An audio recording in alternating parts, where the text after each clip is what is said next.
یەکێتی نابینایانی کوردستان مەڵبەندی گشتی سلێمانی شەقامی کانێسکان نزیک مزگەوتی قامیشان. ژمارەی تەلەفۆن 31 بەرواری 19/3/2007.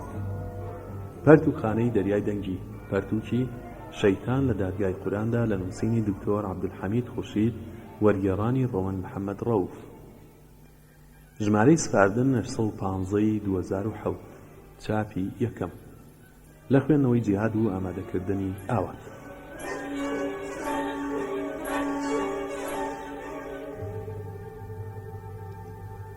بە ناوی خودای بەخشندەی میهرەبان. پێنووس هەوڵ دەدا ئەمجارە دادگاییەکە ئامادە بکە گەر تاقانە بێت لە جۆردا. دادگای قورئانی پیرۆزە و خودای گەورە و دادوەر و شایەتەکانی بریتین لە پێغەمبەران و فریشتەکان. بەڵگەکانیشی پتە و بەهێزن و بەڵگانن کە لای دادگەری دادوەرانەوەیە کە ئاگادارە بە هەموو نێنی و شاراوەکان و هیچی لێون نابێت و لە بیریشی ناچێت. بەڵێ هۆڵێکی گەورەیە چاو کۆتاییەکەی نابینێت و بیر و هۆشەکان دەرکی پێناکەن و مێشک ناتوانێ وەری بگرێت. بێدەنگی و ترس باڵی بەسەر هۆڵەکەدا کێشاوە و هیچ نابیسترێت لە ئامادەبووان تەنها چرپە نەبێت.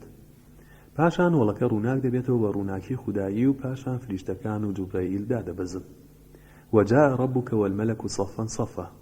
واتە پەروەردگارت دێت و فریشتەکانیش پۆل دێن. بەڵێ فریشتەکان دەچنە شوێنی خۆیان لە هۆڵەکەدا. یەومە یەقوم الروح والملائکة صفا. واتە ڕۆژێک دێ کە جوبرائیل و فریشتەکان بەڕیز دەوەستن. شوێنی پێغەمبەران و پەیامنێران و شەهیدان دیاری کراوە. وەجیئە بالنەبیین وەشوهەدا. واتە پێغەمبەران و شاهیدان یا شەهیدان دەهێنرێن. بەڵێ لە گەورەی شوێنەکە و شکۆمەندی ڕووناکیەکان پێنووسەکە تووشی ترس و بیمێکی زۆر دەبێتەوە و خەریکە دەشکێت و ورد دەبێت. بە تایبەتی کاتێکە و ڕوخسار و چاوانەی بینی کە ڕوو دەکەنە ڕووناکی خودایی. وعنەت الوجوه للحی القیوم. واتە هەرچی ڕوخسارەکانە ملکەت و فەرمانبەردارن بۆ ئەو زاتەی کە هەمیشە زیندوە و دەسەڵاتی بێسنووری هەیە.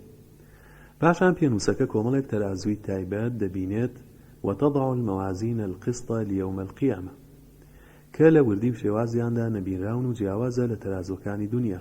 هەریەکەیان ئەوەندە وردەکاری دەخوێنێتەوە دەتوانێت گەردیلەیەک و کەمتریش لە گەردیلەیەک بخوێنێتەوە. بانگێک بێ وما يعزب عن ربك من مثقال ذرة. واتە هیچ لە پەروەردگارت ون نابێ لە پارچە گەردیلەیەکەوە بیگرە. فمن يعمل مثقال ذرة واتە جا ئەوەی بەقەدەر تۆسقاڵە گەردیلەیەک کاری ئەنجام دابێ. پاشان پێنووسەکە لە نزیکی تەرازۆکەوە کامێرایەک دەبینێ کە بۆ وێنەگرتن بەکاردێت و شاشەیەکیش بۆ پیشاندانی کارە نووسراوەکان لەسەری نووسراوە. یومئذ تعرضون لا تخفى منكم خافية. واتە ئەو ڕۆژە دەبرێن بۆ بەردەم دادگای حەق هیچ شتێک لە نهێنی و شاراوەکانتان شاراوە نییە. ووجدوا ما عملوا حاضرة. واتە ئەو خەڵکە چیەکیان کردووە بە دەنگ و ڕەنگەوە تۆمار کراوە. هەر لەوێ تۆمارگەیەکی گەورەیە زۆر فراوانە کە فراوانەکەی هێندەی فراوانی ئاسمانەکانە نووسراوە لەسەری.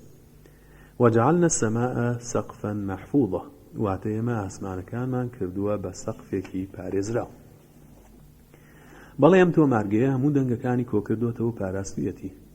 یومە نەطوی السەماء کەطەی السجل للکتب. واتە ڕۆژێک دێت ئاسمانەکان دەپێچینەوە وەکو چۆن کتێبی کراوەدا دەخرێ و دەپێچێتەوە. هەروە ئامێرێکی گەورەی چاپی لێیە کە مێشک ناتوانێت لە نهێنیەکەی تێبگات و لەسەری نووسراوە ئینا کوننا نەستەنسخ ما كنتم تعملون. واتە بەڕاستی ئێمە کاتی خۆی کردەوەکانی ئێوەمان تۆمار دەکرد و لە بەرماندەگرتنەوە یا لە بەرماندەگرتەوە. لە تەنیشتەوە کتێبێکی زۆر گەورەی لێیە کە فراوانەکەی بە دووری توانای بینینی چاوە و لەسەری نووسراوە. مالی هذا الكتاب لا يغادر صغيرة ولا كبيرة إلا أحصاها. واتە ئەم نامە و دۆسیەیە چییە؟ هەرچی ورد و درێژتە تیایدا تۆمار کراوە و هیچ شتێکی لێیاد نەچووە.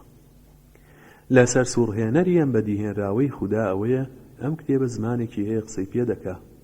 هذا كتابنا ينطق عليكم بالحق. واتە ئەمە نامەی کردەوەکانتانە کە تۆمارمان کردووە لەسەرتان. خۆی قسە دەکا و ڕاست بێژە. وەکو دەستگا پێشکەوتەکانی ئەم سەردەمە بەڵکو زۆر گرنگتر. پێن و سەری سوور دەمێنێ لە دادپەروەری دادگا خوداییەکە. لە کاتێکدا بەڵگەی تەواو بنبڕ دەبینێ کە بریتیە لە کۆبوونەوەی شایەت و ئامادە بووان. بانگی خودایی دێت ولا یظلم ربک ئەحەدە. واتە خودا زڵم لە هیچ کەسێک ناکات. پێنووسەکە لە دڵی خۆیدا دەڵێ ئای لە جیاوازی دادگای دنیایی و دادگای خودایی. بەڵێ دادگاکانی دنیایی بەڵگەکانی مادین و یاساکانی دەستکردن. زۆر جار پشت بە داسەپێنراوە کۆمەڵایەتی و دابوونەری تەڕزیوەکان دەبەستن کە بنچینەکانیان دوودڵیە و دوودڵیش گەورەترین درۆیە لە قسەدا. و ساختەگەری تێدایە و لە گوناهە گەورەکانە بەرتیلان و خواردنی ماڵی خەڵکی بەناحەق و بە تاوان لەلایەن گەورە کاربەدەستانەوە شتێکی یاساییە، هەرچەندە کاتی خۆی فەرمانی دەرچووە بۆیان.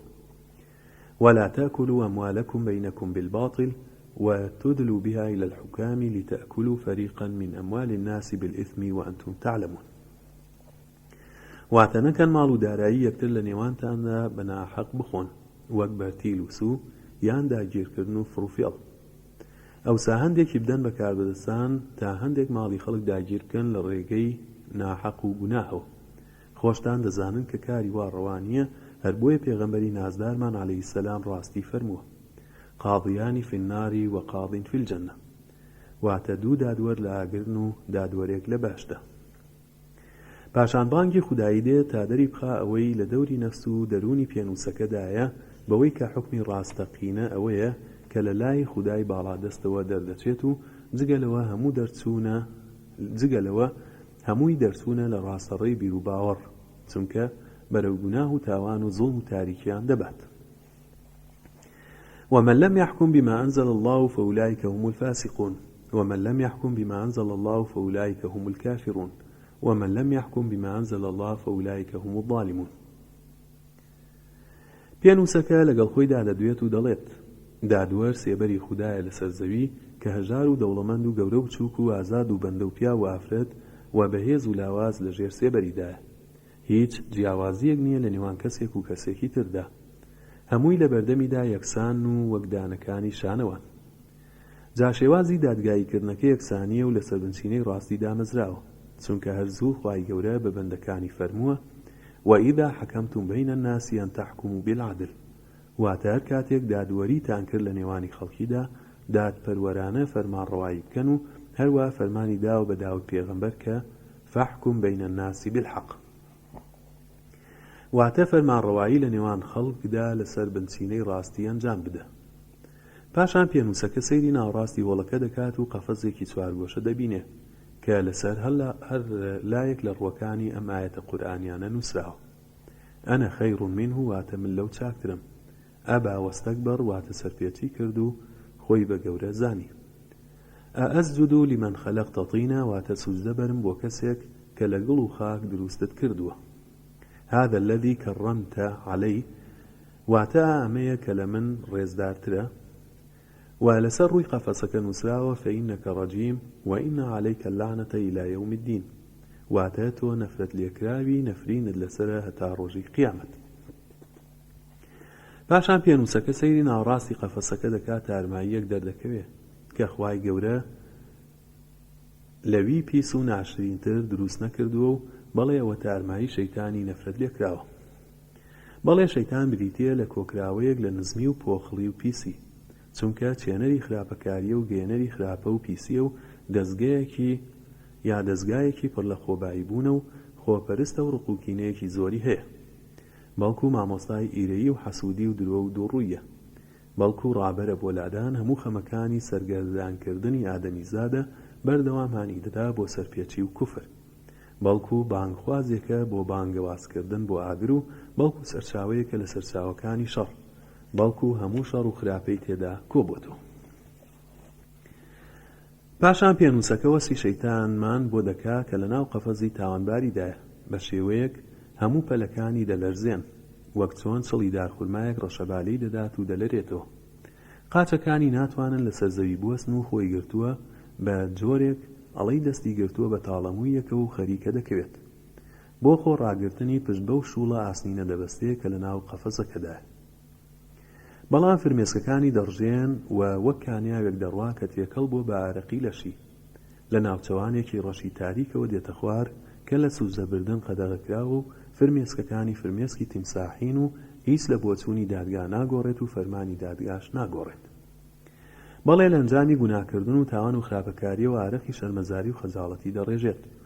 دام پیادانانی سوود بە شەیتان ناگەێنێت پاشەوەی ئیبلیس خۆی بچوو کردەوە هەتا ژیانی لێتە سکرایەوە و ڕۆحی گەیشتە قوڕقوڕاگەی و هەناسە و هەنسکی پێشیمانی و حەسرەت و دۆڕاندن هەڵدەمژێت. دادگا دانیشتنی خۆی دەست پێ دەکات. دادگا ناوت چییە؟ ئیبلیس ناوم بەڵێ ترسێنەری شوێنەکە و وڵندی دادگا وای کرد لە شەیتان ناو نەفسی خۆی لەبیر بکە. پاشان دادگا پرسیارەکەی لێ دووبارە دەکاتەوە ناوت چییە؟ ئیبلیس وەڵام دەداتەوە و قسەکانی تەواو دەکا ناوم عەزازیلە. عەزل واتە لابرا و لەسەر کار. دادگا ئەم ناوت پێش دەرکردنە یا ناوی دوای دەرکردنتە؟ ئیبلیس لە پێش دەرکردنم ناوم لای خوای گەورە بوو بەڵام دوای دەرکردن ناوم ئیبلیسە. دادگا نازناوت چییە؟ ئیبلیس نازناوم باوکی لێڵی، باوکی جن و باوکی کردوس، باوکی فیتنەیە. دادگا لەقەبەکانت چین؟ ئیبلیس زۆرن. شەیتان ڕەجمکرا و نەفرەت لێکرا و گوناهبار دەرکرا و کافر سەرلێشێوا و بچووکرا و خۆبەزان چاوەڕێ کرد. دادگا کارت چییە؟ ئیبلیس پێش یا دوای دەرکردنم. دادگا پێش دەرکردن و دوای دەرکردنیش. ئیبلیس لە پێش دەرکردنم چاودێری نهێنیەکانی خوای باڵادەست بووم و نزیک بووم لێی و لای خوددا شوێنێکی بەرزم هەبوو هەتا ناو برام بە تاوسی فریشتە و لەگەڵ ئەو جنۆکە لادراوانە دەجەنگام کە خراپەکاریان لەسەر زەوی دەکرد و خوێنیان دەڕشت. زانیم کە خوای گەورە بڕیاری داوە ئینی جاعیلون فی الئەرضی خەلیفە واتە بڕیارم داوە کە لە زەویدا خەڵکانێک نیشتەجێ بکەم.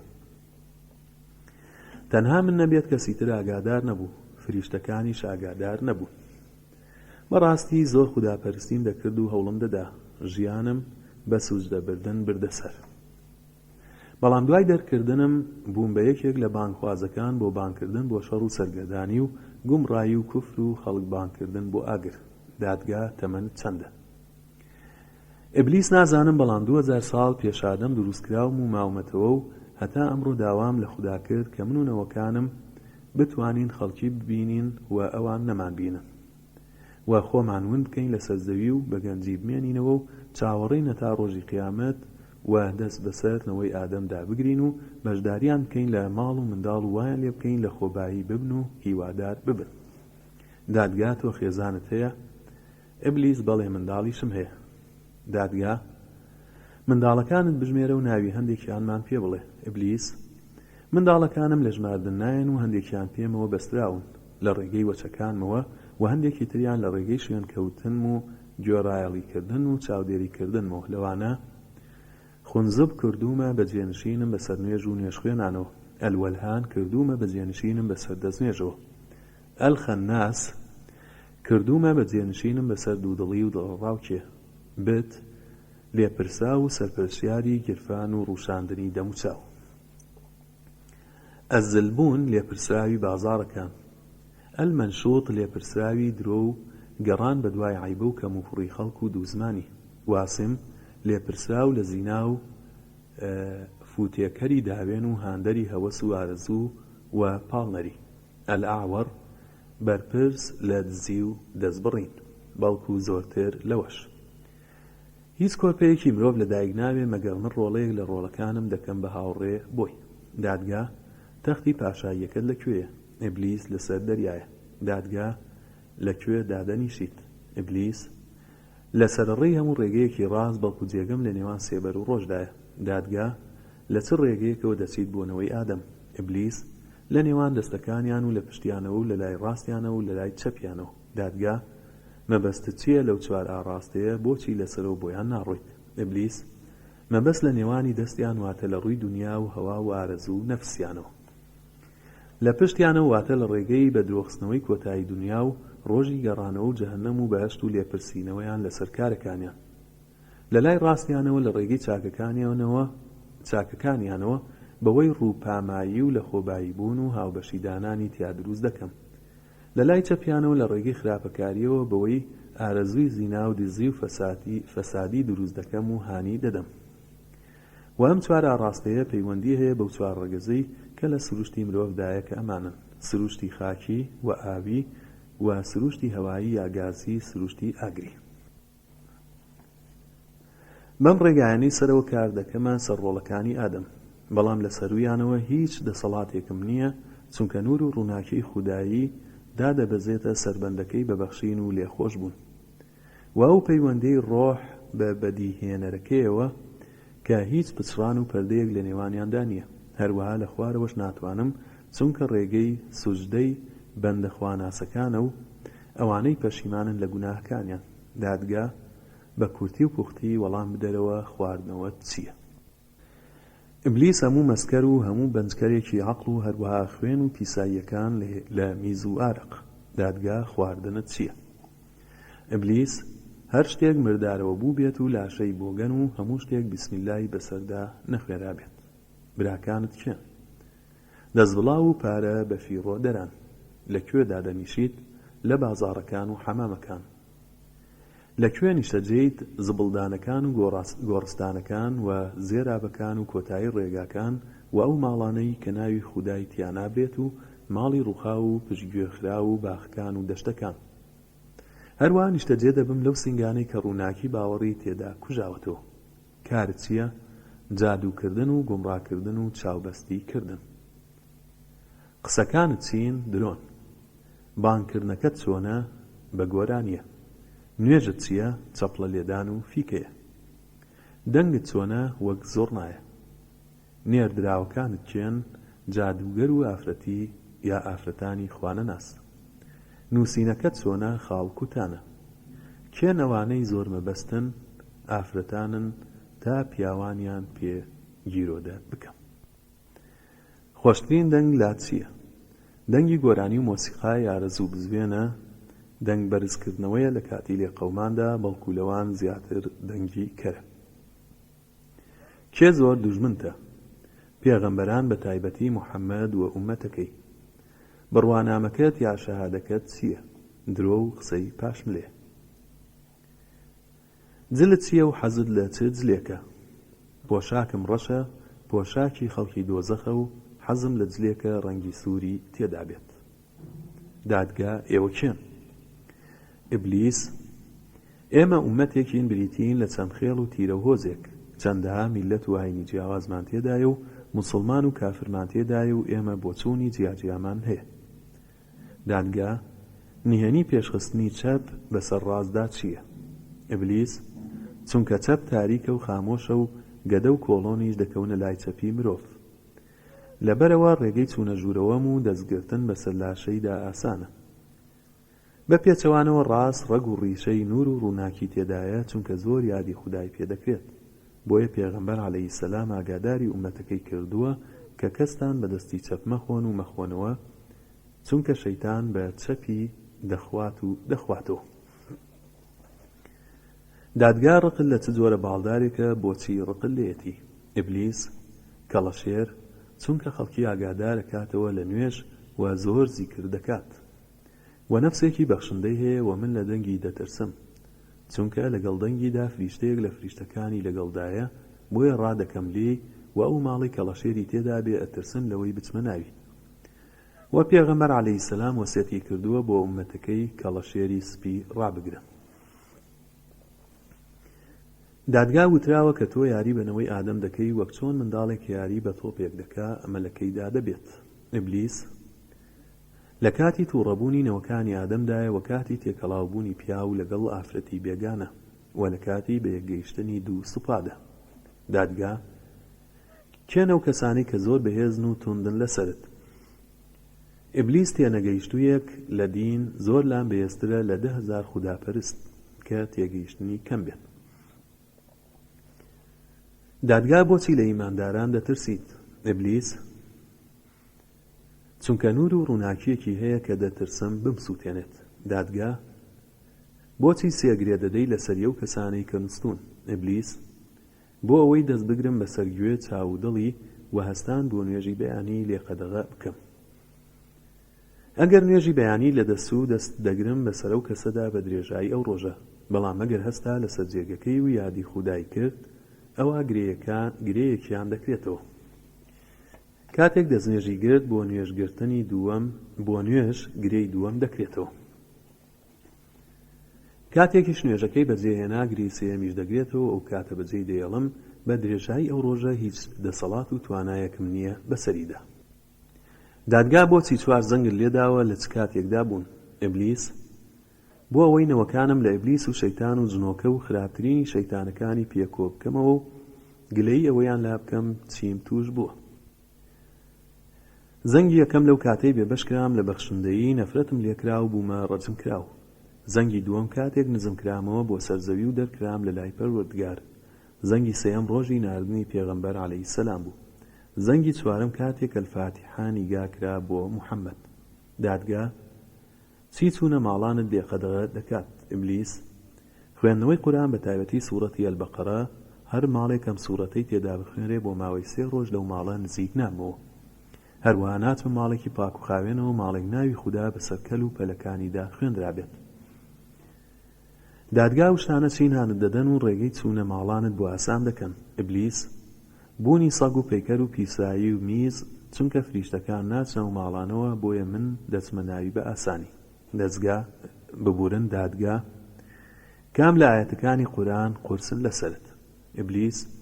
ئاەت الکورسی چونکە نور و ڕووناکی نهێنیەکانی دەمسووتێنێت بۆیە زۆر لێی دەترسم.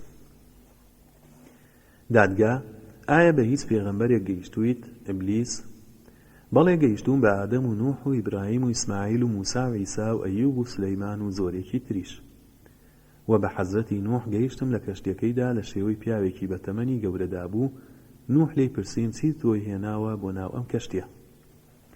پێم وت هاتووم بۆ ئەوەی دڵی هاوڕێکانت بەخۆمەوە پەیوەست بکەم و سەرقاڵیان بکەم هەتا دڵیان لەگەڵ مندا بێت و لاشەشیان لەگەڵ تۆدا بێ. پێی فەرمووم بچۆرە دەرەوە ئەی دوژمنی خوددا. پێم وت وەسیەتت بۆ دەکەم بە دووشت کە بەهۆی ئەو دوانەوە خەڵکی دەفەوتێنم، ئەوانیش حەسوودی و ڕەزیلیە. بە حەسوودی لعنەتم لێکرا و بوومە شەیتانێکی ڕەجم کراو و بە ڕژدی و ڕەزیلی ئادەمم لە بەهەشت بە دەرکردندا.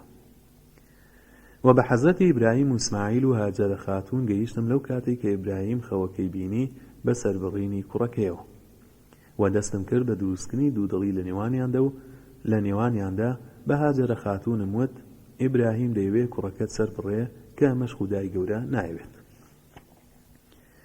و چوون بۆ لای ئیسماعیل و پێم ڕاگەیان کە خوددا شتی وای ناوێت و ملکەت مەبە بۆ فەرمانی باوکت.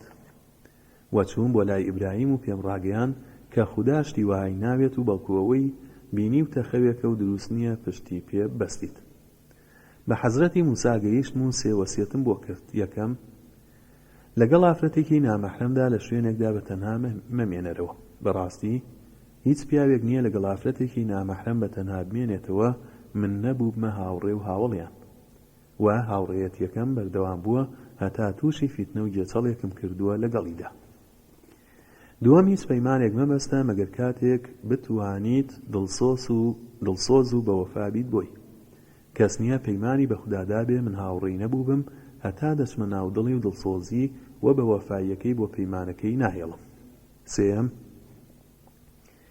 هیچ خێر و بەخشێک بڕیار مەدە مەگەر کاتێک بتوانی بەردەوام بی لەسەر جێبەجێکردنی.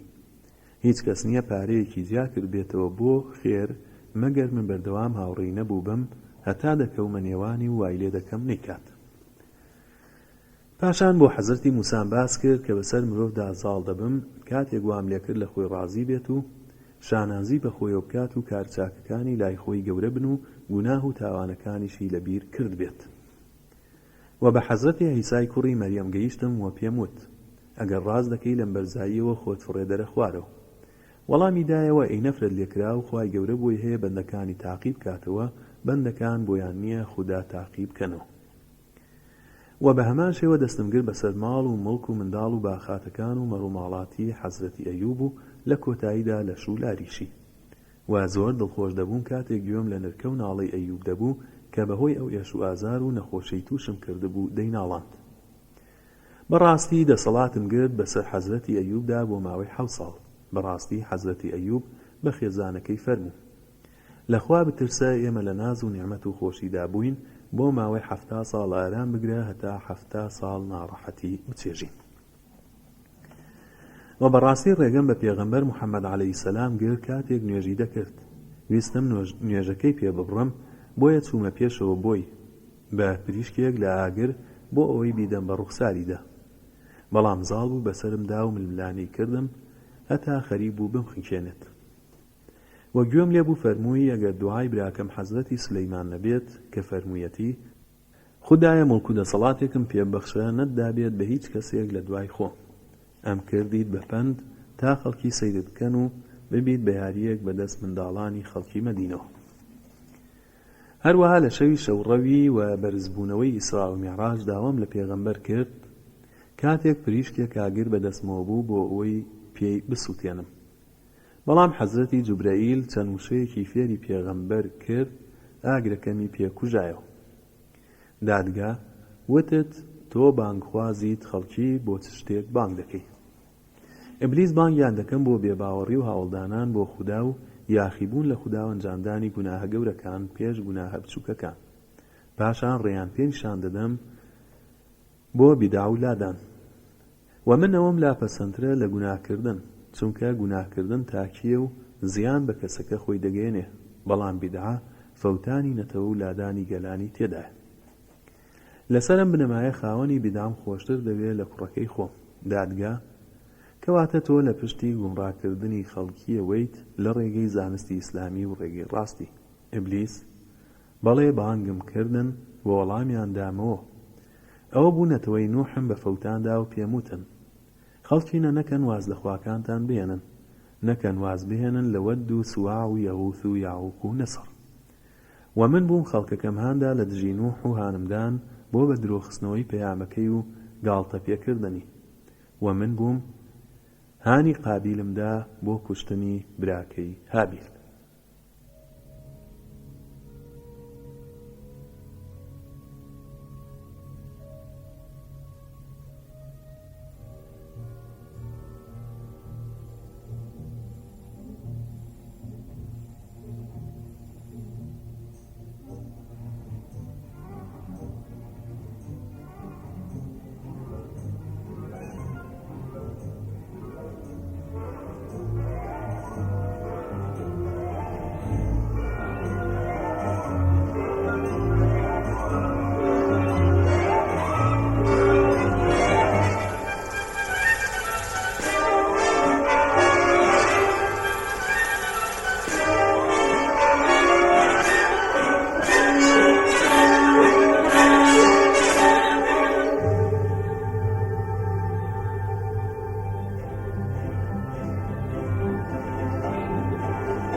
کاسێتی یەکەم لە پەرتووکی شەیتان لە دادگای قورئاندا، تیوی دووەم لە لاپەڕە 37ەوە.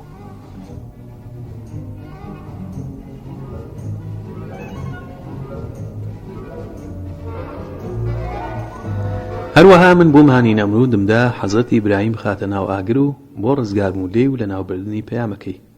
هەروەها من بۆم هانی فیرعونمدا حەزرەتی موسا بکوژێت و خۆم سەرکردەی جادوگەر و چاوبەستەکانی فیرعون بووم. و لە سەردەستی من نەتەوەی بەڵێ عاد و سەمود و مؤتەفیکات فەوتان و لە ناوچوون. بەڵکو من بووم هانی نەتەوەی شوعیبمدا فێڵ بکەن لە کێشانە و پێوانەدا. بەڵکو من بووم هانی نەتەوەی ئەیوبمدا و فەرمانم پێکردن حەزرەتی ئەیوب و خێزانەکەی لە دێکەدا دەربکەن. و من بووم خۆشەویستی یوسفم خستە دڵی خێزانی پاشای میسر زولەیخاوە. و من بووم خۆشەویستی ماڵ و کۆکردنەوەی لە گەنجینەدام خستە دڵی قارون. هەرچەندە قارون لە نەتەوەی موسا بوو و یەکێک بوو لە گەورەترین زانا و خوداپەرستی نەوەی ئیسرائیل بۆ ماوەی 40 ساڵ بە خوداپەرستی و مانەوە لە شکەوتدا بەردەوام بوو. بەڵام من بەردەوام دوو دڵیم بۆ دروست دەکرد هەتا دامبەزان لەو شاخە و خستم بەو شێوەیەی کە کەوت. بەڵکو من بووم بەرسیسی قەشەم خستە ناو بێباوەڕیەوە. ئەو کاتەی لە گەورەترین قەشەکانی نەوەی ئیسرائیل بوو. هەر ئەو بوو نەئەچوە دەرەوە لە شوێنی خوداپەرستیەکەی بۆ ماوەی 40 ڕۆژ بۆ ئەوەی ڕابمێنێت و سەرنجی ئاسمان و درەختەکان و پەلەوەرەکان بدات. بەڵام وازم لێ نەهێنا هەتا وام لێ کرد زینا بکات و پاشان خەڵکی بکوژێت پاشان سوزدەشم بۆ بەرێت. هەر لەبەرەوە خودا ئەم ئاەتەی لەسەر دابەزاند كمثل الشيطان إذ قال للإنسان اكفر فلما كفر قال إني بريء منك إني أخاف الله رب العالمين. واتە نمونەی خەڵەتاوەکان وەک شەیتان وایە کە هانی ئادەمیزاد دەدات و پێی دەڵێ کافر بە، جا کاتێک کە کافر بوو پێی دەڵێ من بەریم لە تۆ، من لە پەروەردگاری جیهانەکان دەترسم. بەڵکو من بووم جوولەکەم خستە ناو هاوڵدانانەوە بۆ خودا کاتێک وتیان عوزەیر کوڕی خودایە، بەڵکو من گاورەکانم والێ کرد بەوەی بڵێن بە ئیسا کوڕی خودایە و خوداش سێهەمی سێخواکەیە. بەڵکو من بووم هانی جوولەکە و گاورمدا بە کوشتنی پێغەمبەرەکانیان و ڕێ نیشاندەریان بووم کاتێک ویستیان زەکەریا بکوژن، کاتێک خۆی لە ناو درەختەکەدا شاردبووە و من ڕێگەی درەختەکەم پیشاندان و بڕیانەوە. هەروە هانی ئافرەتە داوێن پیسەکەمدا کە داوا بکە مارەیەکەی کوشتنی یەحیای کوڕی زەکەریا بێ، وهانی ئەبراهەمدا کەعبە بڕوخێنێت، بەڵکو هانی شیداتمدا وشترە مێیەکە سەر ببڕێ بەوەی فەرمانم پێدا مەی بخواتەوە پاشان وشترەکە سەر بڕێ. فتعاطى فعقر. واتە بێباکانە شمشێری دەرهێنا و کوشتی و سەری بڕی. بەڵکو من بووم نیگام نارد بۆ ئەهلی پەرتوکە ئاسمانیەکان جوولەکە و گاور، وشەکان لە جێی خۆیان لابدەن، پەرتوکەکانیان بگۆڕن و بە بڕ و پارەیەکی کەم بیفرۆشن و چەند شتێکی لێلابدەن و بیکوژێنەوە بە تایبەت ناو سیفەت و ڕەوشتی پێغەمبەر. و من بووم هانی خێزانی نوح و داودمدا یاخی ببن و لادەن و ناپاکی بکەن بە دین، بەوەی کە خێزانی حەزرەتی لوط ئاگری دەکردەوە هەتا خەڵکی ئاگادار بکاتەوە کە پێغەمبەری خودا عەلەیهی سەلام میوانی هاتووە. خێزانی حەزرەتی نوحیش مێردەکەی بەوە تاوانبار دەکرد کە تێک سووە و خەڵەفاوە، وهانی کوڕەکەی شمدا سەرپێچی باوکی بکات و بچێتە لووتکەی بەرزترین شاخ تا بیپارێزێ لە ئاو لافاوەکە و لەگەڵ باوکیدا نەچێتە ناو کەشتێکەوە. بەڵکو من لەسەری ئەو ڕێگانەوە بووم کە جوولەکەی کردە 71 کۆمەڵ و گاورەکانی کردە 72 کۆمەڵ و لەسەرمانەتەوەی محەممەدیش بکەمە 73 کۆمەڵ. دادگا ئەو ڕێگایانە چین کە بەهۆیانەوە چوویتە ناونەوەی ئادەم و دەسەڵاتت پەیدا کرد بەسەریاندا. ئیبلیس ڕێگاکانم ناژمێرێن و لە ژماردن نایەن، بەڵام گرنگترینیان ئەمانن: یەکەم، ڕاڕایی و دوودڵی لە گرنگترین چەکە کوژەرەکانی دەستمە بۆ ئەوەی ئیمانی پێلە بکەم و دوودڵی بخەمە جێگەی. ڕاڕایی بەواتای جوڵە و دەنگێک دێ کە شاراوەیە و هەستی پێ ناکرێ. هەر لە ڕێگەی ڕاڕاییەوە ئادەمم لە بەهەش دەرکرد. لەخۆ بایی بوون لە فێڵ و ساختە گەریەکان من کە دەیچێنم لە دڵ و دەرونی نەوەکانی ئادەمدا، بە تایبەت لاوازەکان، ئارەزوەکان، لەو چەکانن کە دەینێم بە دڵەوە و بەهۆیەوە مرۆڤی پێ دەجوڵێنم و بەرەولادان و ئەنجامدانی کاری خراپە بە مەژدین و دنیای پێ لە ناو دەبم. ڕازاندنەوە شتانێک بۆ مرۆڤ وا دەردەخەم کە پێچەوانەی ناوەڕۆکەکەیەتی، هەروەک چۆن تینویەک سەراب بە ئاو دادەنێ یان کەسێکی دوور بە نزیک دادەنێ و نزیک بە دوور دادەنێ. بیرچوونەوە دەردێکە لەو دەردانەی کە بەهۆیەوە دەسەڵات دەگرن بەسەرنەوەی ئادەمدا کاتێک دەبێتە نەزان و بێهۆش، زیادە ڕەوی و دەست بڵاوی. یەکێکە لە چەکە گرنگەکان کە قۆرخی دەکەم بۆ ئەوی دەسەڵات بگرم بەسەر مرۆڤدا، چونکە دەست بڵاوی لە ماڵدا هەژاری دەهێنێت و زیادە ڕەوی لە قسەکردندا گەمژەیی و نەزانی دەهێنێت و لە خواردن و خواردنەوەشدا نەخۆشی و تێکچوونە. دوژمنایەتی و ڕقوقینایەتی بەهۆیانەوە نەتەوەکان لە ناو دەبم، هەروەها نێوانی مێرد و خێزانەکەی و نێوانی باوک و کوڕەکەی و نێوانی خەڵکی و هاوڕێکانی تێک دەدەم. کاری خراپە و ناپەسەند یەکێکە لە دەرگا گرنگەکان کە بەهۆیەوە نەوەکانی ئادەم لە ناو دەبم و لە ئاینیان دوور دەخەمەوە. ترس لەو چەکانەیە کە دەیگرمە دڵە لاوازەکانی خەڵکی، بەڵکو دەواازەیەکی گرنگە بۆ چوونە ناونەوەی ئادەم. حرام و شکلێکراوەکان لە ڕێگا گرنگەکان من وا لەنەوەی ئادەم دەکەم لە کاتی کردنیدا ئارەزوو و چێژ وەربگرن، فێڵ و ساختە چێتی. یەکێکە لەو هۆیانەی پشت بە درۆ و خەڵەتاندن و تەڵەکە بازی دەبەستن، بەهۆیانەوە دەتوانم نەوەی ئادەم خەمە باوەشی بێباوەڕی و هاوڵدانن. بەڵاو و ناخۆشیەکان بەهۆیانەوە دەسەڵات دەگرن بەسەرنەوەی ئادەم، ماڵ و منداڵ و هاوسەر هۆی فریودەر و فیتنەن، هانیان دەدەم بۆ ئەوەی ببنە کۆسپ لە ڕێگەی دینداری خواناسیدا، هاوڕێ و هاوڵ. هەر کەسێک دوورکەوێتەوە لە یادکردنی خودای بەهێز و بەتوانا و هەر کەسێک دوورکەوێتەوە لە ڕاستی وەرکەکانی دەبێتە هاوڕێم.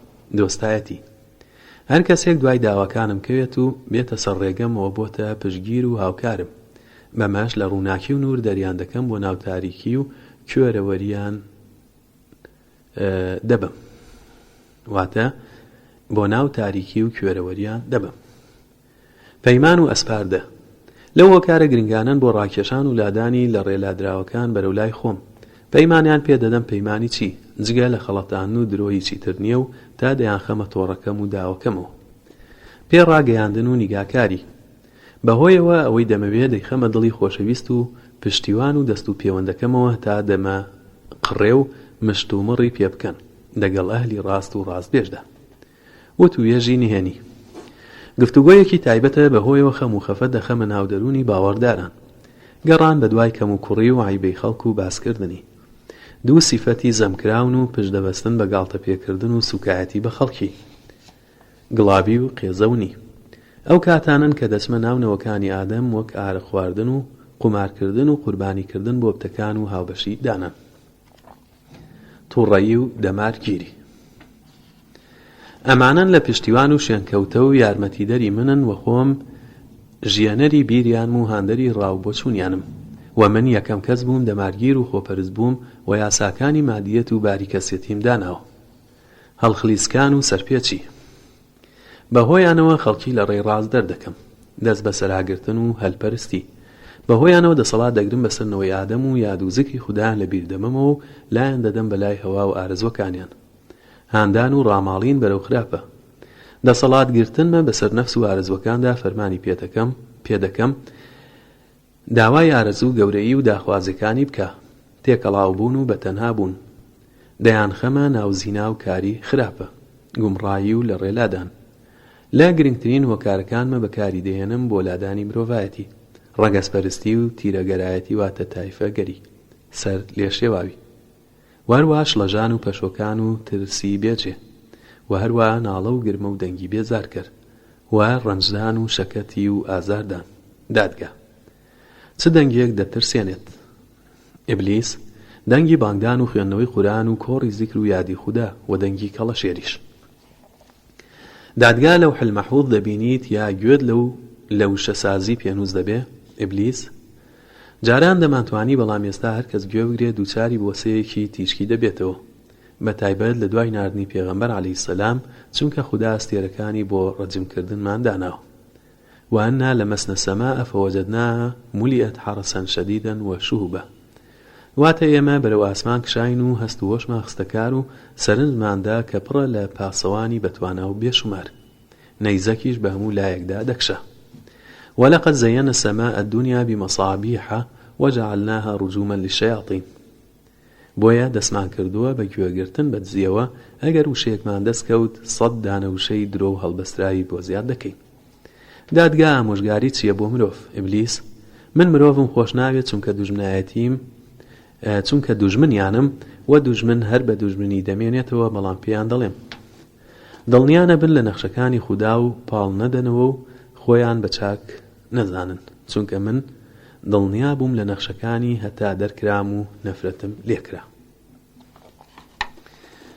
و هەڵ نەخەڵەتێن و خۆ هەڵ نەنێن بە زۆری خواپەرستیەوە چونکە من خۆم خودام دەپەرست و خۆم پێوە هەڵکێشا دا بەزیمە نزمترین نزماییەکان ئەسفەل ئەسافلین. هەروە نەکەن درۆ بکەن چونکە درۆ سەرچاوەی هەموو خراپەکاریەکە و تا دەتوانن بە ڕۆژوو بن چونکە ڕۆژوو هەموو ڕێگەی چوونە ناوەی ئادەم لێدا دەخات. چونکە بە ناو لەشی مرۆڤدا دەڕۆم هەروەک چۆن خوێن بە بۆ ڕێخوێنەکانیدا دەڕوات. بەڵام برسێتی و توێنێتی دەرم دەکات. ڕێگەی چوونە ژوورەوەم لێتە سک دەکاتەوە. هەتا دەتوانن قورئان بخوێنن چونکە پەرژین و قەڵاو پارێزەرە بۆیان. بەڵکو هەتا دەتوانن دەست بە سونەتەکانی پێغەمبەرەوە بگرن ئەوە ڕێگەی ڕاستە بۆیان. و نەکەن توخنی بیدع بکەون چونکە سەرچاوەی هەموو گۆڕاییەکە. و نەکەن ئیرەی و حەسوودی بەرن. من بە ئیرەی و حەسوودی بردن بە ئادەم تووشی بەربارانکردن بووم پاشان ئیرەی و حەسوودی چاکەکان لەناو دەبات. و نەکەن دنیاتان خۆش بوێت چونکە خۆشەویستی دنیا سەرچاوەی هەڵەکان و هەموو بەڵاکانە و چاوگەی هەموو چاوچنۆکیەکە و تۆوی هەموو تێرنەبوونێکە و بناغی هەموو پیسیەکە. هەر کەس دنیای خۆشویست حەز دەکا بمێنێتەوە و هەر کەسێک حەزی بمانەوە بوو تیایدا کۆتایی و مردنی لەبیر دەچێتەوە. و ئامۆژگاری نەوەی ئادەم دەکەم بە تەنها نان نەخوات و نەچێت بۆ گەشت و بە تەنها لە ماڵەوە نەبێت و نەخەوێت، چونکە تەنهایی و تاکایەتی بۆ خودایە و من نزیکترم لە کەسێک وەک لە دوو کەس و من مەڕی تەنها و جیابووەوە دەخۆم و دوور دەکەومەوە لە کۆمەڵ چونکە دەست و یارمەتی خوددا لەگەڵ کۆمەڵدایە. و ئامۆژگارینەوەی ئادەم دەکەم بە دەستنوێژ و پاکوخاوێنی چونکە دەستنوێژ باوەڕە و ئاساییشە و چەکێکی کوژەرە لی دەترسم. ئەگەر مرۆڤ لەسەر پاکوخاوێنی بمێنێتەوە من لێی دوور دەکەومەوە و لێی نزیک نامەوە، هەروەها ئەگەر لەسەر پاکوخاوێنی نووست من لای نامێنمەوە. دادگا: هیچ نوتەیەکت ماوە ڕێنوێنی بکەیت؟ ئیبلیس: نەخێر. هیوا و ئاواتەکان بڕانەوە و خەونەکان ڕۆیشتن و مەبەستەکان پوکانەوە و درۆکان ئاشکرا بوون و چاوبەستی و هەڵخەڵەتاندن تەواو بوو و فێڵەکان دەرکەوتن و تیشکی خۆر ڕاستیەکان دەدرەوشێنێتەوە و ناسنامەکەم ئاشکرا بوو و نهێنیەکانم ئاشکرا بوون. پاشان ئیبلیس هاوار دەکا بە بەرزترین دەنگی خۆی تا دەری بخا دادوەری دادگایی خودایی بۆ جێبەجێکردنی تونترین جۆرەکانی سزا. وقال الشيطان لما قضي الأمر إن الله وعدكم وعد الحق ووعدتكم فأخلفتكم وما كان لي عليكم من سلطان إلا أن دعوتكم فاستجبتم لي فلا تلوموني ولوموا أنفسكم ما أنا بمصرخكم وما أنتم بمصرخي إني كفرت بما أشركتموني من قبل إن الظالمين لهم عذاب أليم. واتە شەیتان بە پەیڕەوانی دەڵێت بەڕاستی خوددا بەڵێنی ڕاست و دروستی پێدان و منیش بەڵێنی درۆ و نادروست لە ڕاستی و وێڵم کردن و نەبێت من دەسەڵاتێکم هەبوو بێت بەسەرتانە، بەڵکو تەنها بانگم کردن، ئێوەش وەڵامتان دامەوە و بەگوێتان کردم. ئیتر سەرزەنشت و لۆمەی من مەکەن، بەڵکو لۆمەی خۆتان بکەن. ئەمڕۆ ناتوانم بەهاناتانەوە بێم و ئێوەش ناتوانن بەهانامەوە بێن. من تازە باوەڕم نییە بەوەی کە کاتی خۆی منتان کرده بوو بە شەریک و هاوبەش. بەڕاستی ستەمکاران سزای بەێش و بە ئازار دەدرێن. بەم شێوەیە ئیبلیس دانی بە هەموو ئیش و فەرمانەکانی دانا و ئەو تاوان و خراپەکاری و سەرپێچی کردوویەتی بە زمانی خۆی گێڕایەوە. پاشان بێدەنگی و هێمنی دادگاکەدا دەپۆشێت و ئامادەبووان چاوەڕێی بڕیاری کۆتایین بۆ کۆتایی هێنان بە دادگای ئیبلیس. ئەو ساج هاوگوێ ئاڕاستەی بستنی بڕیارەکە دەبن. دادگا: بڕیاری پەروەردگار لەلایەن دادگای خوداییەوە دەردەچێت لەسەر ئیبلیسی نەفرەت لێکراو. یەکەم، مانەوەی لە دۆزەخدا بۆ هەتاتایی بەبێ ئەوەی هیچ لێخۆشبوونێک و بەبێ ئەوەی بەخشندەیی و میهرەبانی و بەزەی خوددا بیگرێتەوە. دوو، سزادان بە هەموو جۆرەکانی سزا بە پێی ئەوەی دەگونجێ لەگەڵ تاوان و ستەمکاری و سەرپێچی و بێباوەڕی و دەرچوون لە فەرمانەکانی خوددا. بە پێی مادەی پێغەمبەری هەر کەسێک ڕێباز و ڕێچکەیەکی خراپی دامەزراند و زیندوی کردەوە لەسەریەتی سزای ئەو تاوانە و کۆی سزای ئەوانەشی کە کاری پێ دەکەن. بە پێی یاسای قورئانی وَلْيَحْمِلُنَّ أَثْقَالَهُمْ وَأَثْقَالًا مَعَ أَثْقَالِهِمْ، واتە سەرنجام سەنگی گوناهی خۆیان و ئەو کەسانەش کە گومڕایان کردوونە دەبێتە سەرباریان. سێەم، بخرێتە بەرخەشم و قینی خودایی و نەفرەتێکی بەردەوام کە خۆی ببینێتەوە لە دەرکردن و دوورخستنەوەی بە پێی دوو مادەی وَمَنْ يَحْلُلْ عَلَيْهِ غَضَبِي فَقَدْ هَوَى، واتە ئەوەی خەشم و قینی من بیگرێتەوە بەڕاستی سەرگەردان و تیاچووە. وَمَنْ يَلْعَنْ فَلَنْ تَجِدْ لَهُ نَصِيرًا، واتە ئەوەی نەفرەتی لێ بکرێت هیچ کەس نابێتە پشتیوانی. و لە کۆتاییدا بڕیار دەردەچێت بە دەرکردنی ئیبلیس لە دادگا. اخرج منها مذموما مدحورا، واتە بچۆرە دەرەوە و بەسەر شۆڕی و خەجاڵەتی. پاشان فەرمان بە فریشتەکان دەکرێت بە بەستنەوەی ئیبلیسی نەفرەت لێکراو بە کۆت و زنجیر. خذوه فغلوه ثم الجحیم صلوه، واتە کۆت و زنجیر لە ملوقاتی بئاڵێنن بەرەو دۆزەخ ڕاپێچی بکەن و بیکەنە ناوی. بەم شێوەیە دادگای خودایی کۆتایی بە دادگای ئیبلیس دەهێنێت و بە بەندکردنی بۆ هەتاتایی و لەگەڵ ماندووکردنی وەسدادانێکی تند و بە ئازار لە جەهەنەمدا. لا يقضى عليهم فيموتوا ولا يخفف عنهم من عذابها كذلك نجزي كل كفور.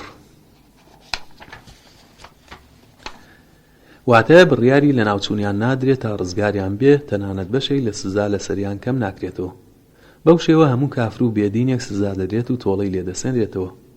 ئەی خوشک و برام، لەبەر خودا ئەمە ئیبلیس بوو. بینید کە لە دادگای خوداییدا چۆن داما و سووک و دەست بەسەر بوو و چۆن وەڵامی پرسیاری دادگای دەدایەوە بە ڕاشکاوی و زمان پاراویەوە و شایەتیدا لەسەر خۆی بە تاوان و بێئابڕوویەکانی.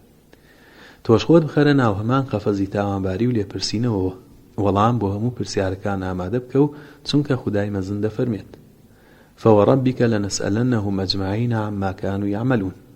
واتە سوێن بە پەروەردگاری تۆ لە هەمویان پرسیار دەکەین و لە کار و ڕەفتاریان دەپرسینەوە. وصلى الله على محمد وعلى آل محمد. بەم شێوەیە هاتینە کۆتایی خوێندنەوەی پەرتووکی شەیتان لە دادگای قورئاندا لە نووسینی عەبدولحەمید خورشید، وەرگێڕانی ڕەوەند محەممەد ڕەوف.